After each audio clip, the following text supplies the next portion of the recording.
Today's Anxiety Slayer podcast is brought to you by the Anxiety Slayer First Responder series for anxiety attacks.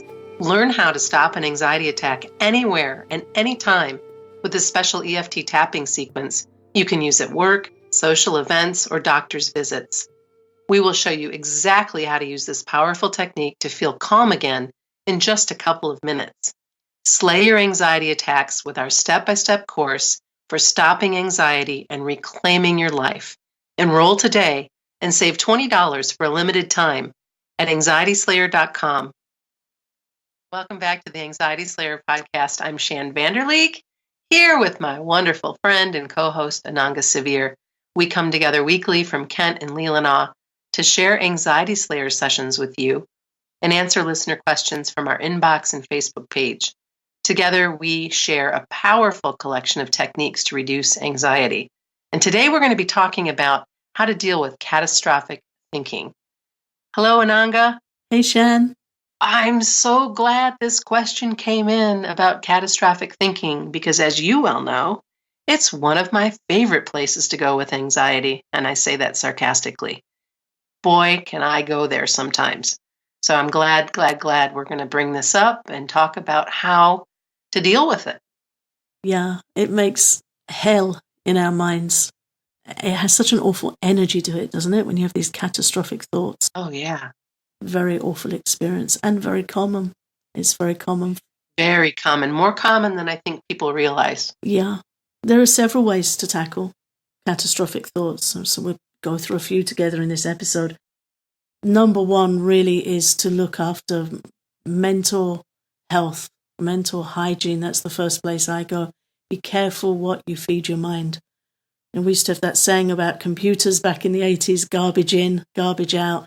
It's the same with the mind, drama in, drama out. If we're looking at movies, entertainment, anything that gets our adrenaline going, even playing games on your tablet, if you watch your physiology, you'll notice they elevate your heart rate, elevate your breathing, and we can get quite terse, quite invested in those experiences. So anything that brings up adrenaline, brings up mental energy, some mental tension, really watch out for those things. But particularly if you're watching entertainment that touches on areas that are areas of concern for you because it's triggering. Yeah. Be very careful. Careful what you put in your head. Definitely. And that brings to mind watching the news. Yeah.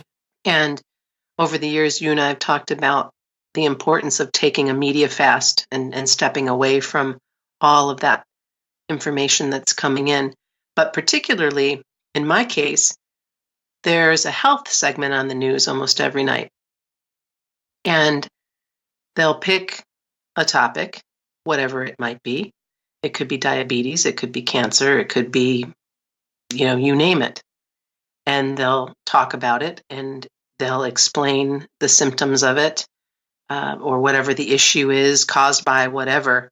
And on occasion, I can take that and make it my own and start to really let it take my legs out from under me. And so I've learned that I avoid that. If I am watching the news, I'll often avoid that. It doesn't happen all the time, but occasionally it happens. And it's a trigger for me for health anxiety. And I don't need to be bringing that information in.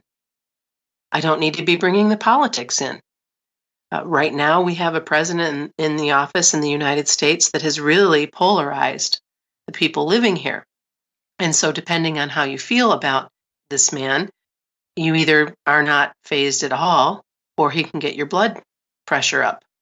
So why have him in front of your face, if he gets your blood pressure up?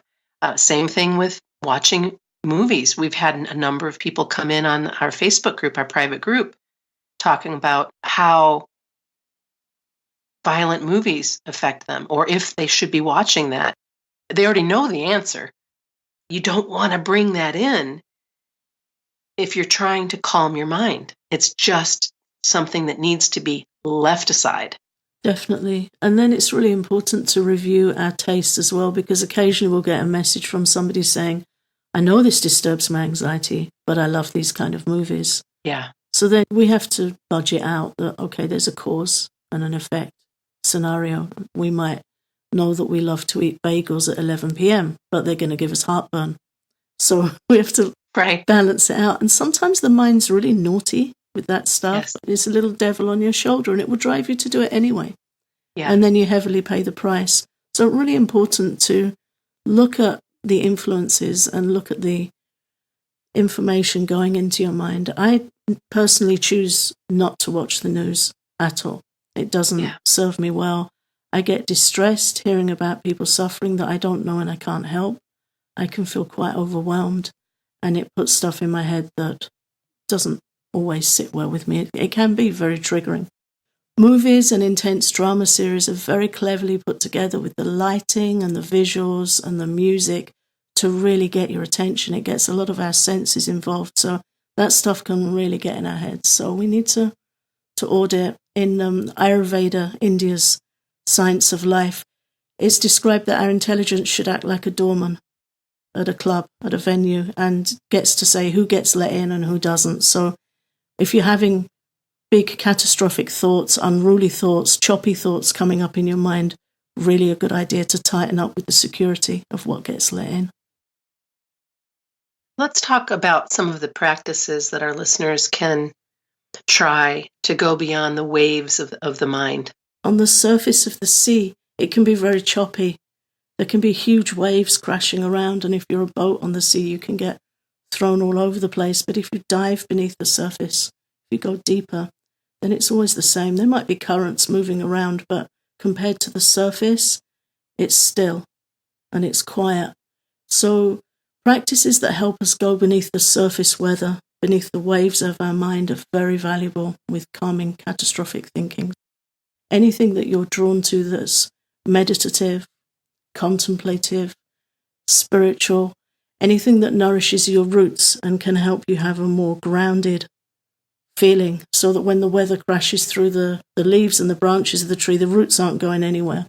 And if the roots are deep and they're spread in the soil and nourished by the soil, then the tree's not going to go over either. So these are thoughts from the Vedic system of psychology and counseling, where we really look at the weather's going to come and things are going to crash around, but how rooted are we? How grounded are we in something that feels permanent and solid and nourishing? And then we're not so affected and our thoughts begin to settle.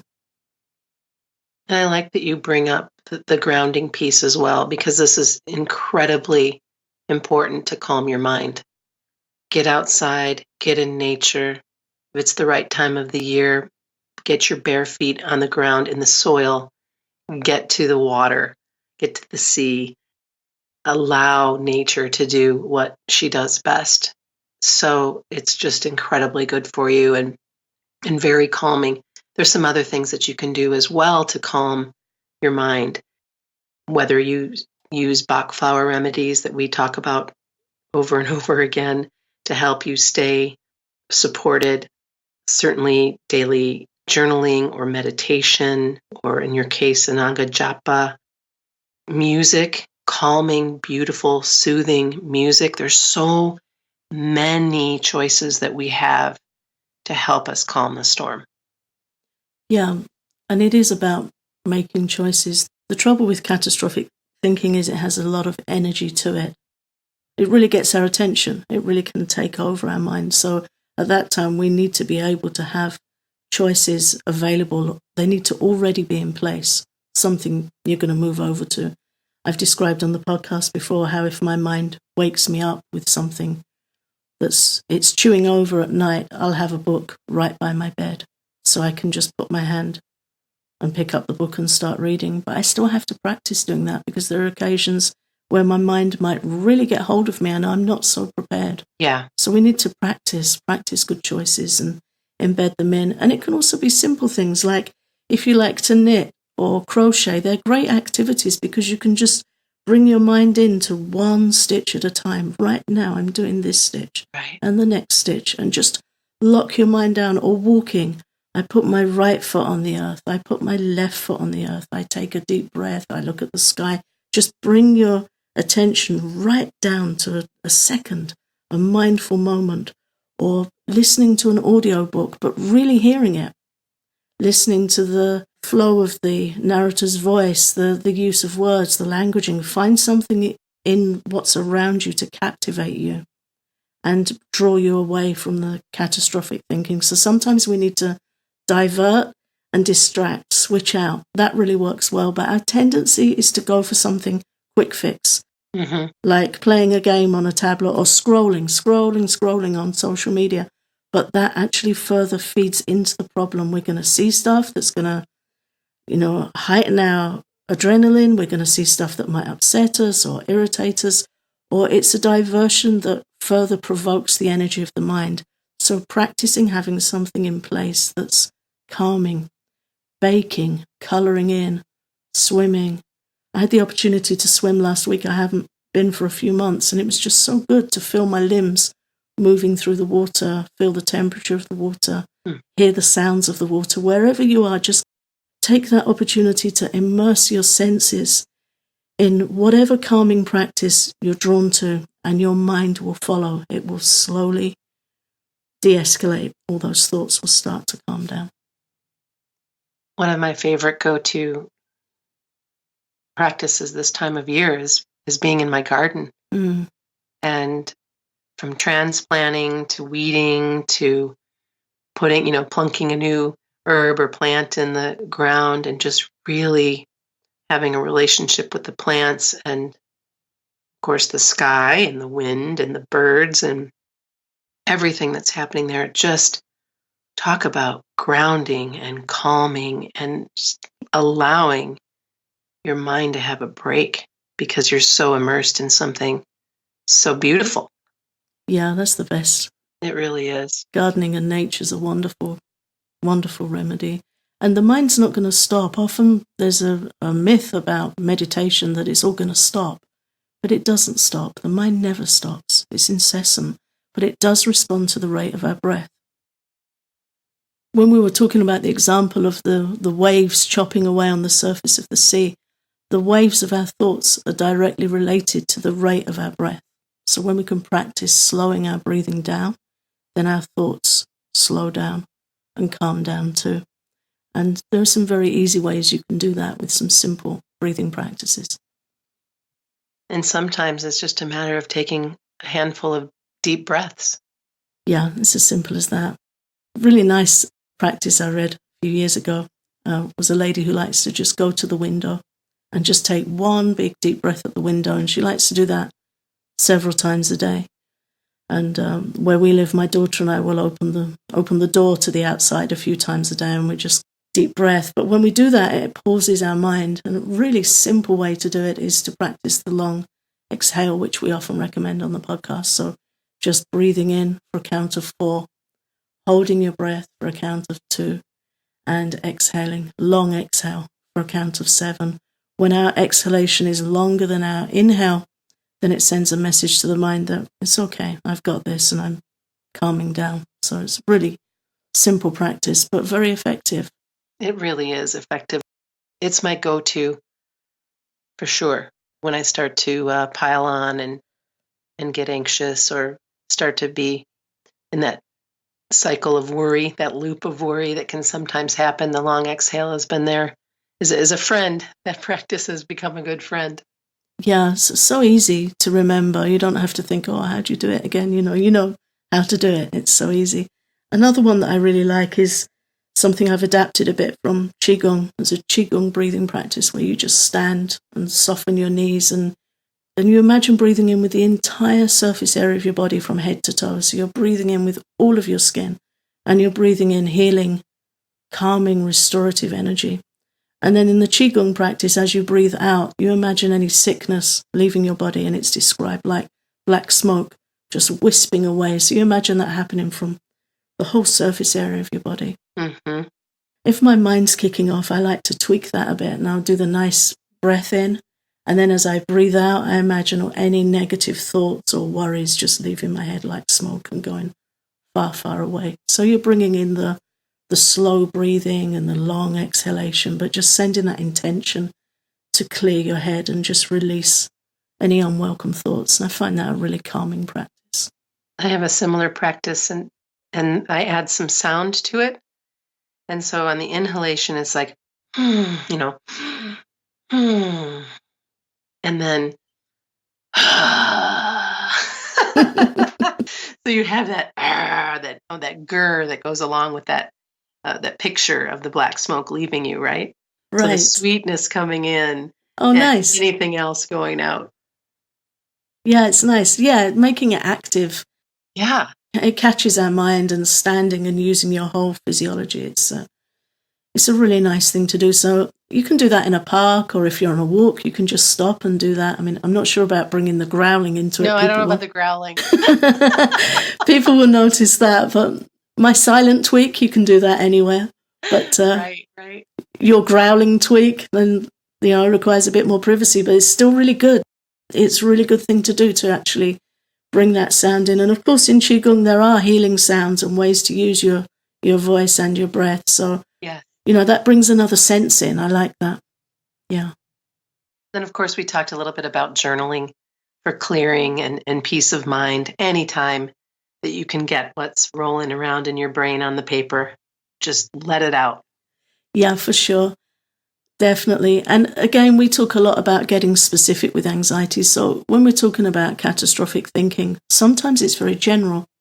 It's just the mind's just jumping around from one area to another, worrying about this and that, or visualizing different scenarios and catastrophes. And that tends to be when the mind's really churned up, as we described, like the ocean.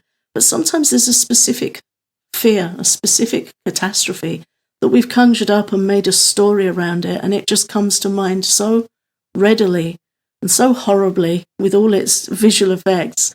And journaling is really good for those instances, particularly if you learn how to use EFT tapping. Then you can get your specific catastrophe on the page and tap through it, use the EFT tapping points. Sure. Yeah, and then it just becomes a story without the energy. It takes all the sting, all the stuff that goes into your body and causes fear just goes. And if you need help with that, then please consider looking at our coaching offerings where we can help you put that to rest. And I think finally, when we are talking about calming catastrophic thinking, there are a number of mindful activities, some of which we've already covered. So just allow yourself to explore some of these examples and see what is the right fit for you, whether it be gardening, whether it be journaling, whether it be a guided meditation, whether it be a conversation with a trusted friend. Yeah, or creative pursuits, painting, drawing, colouring in, baking, knitting, sewing, whatever calls to you, working with clay.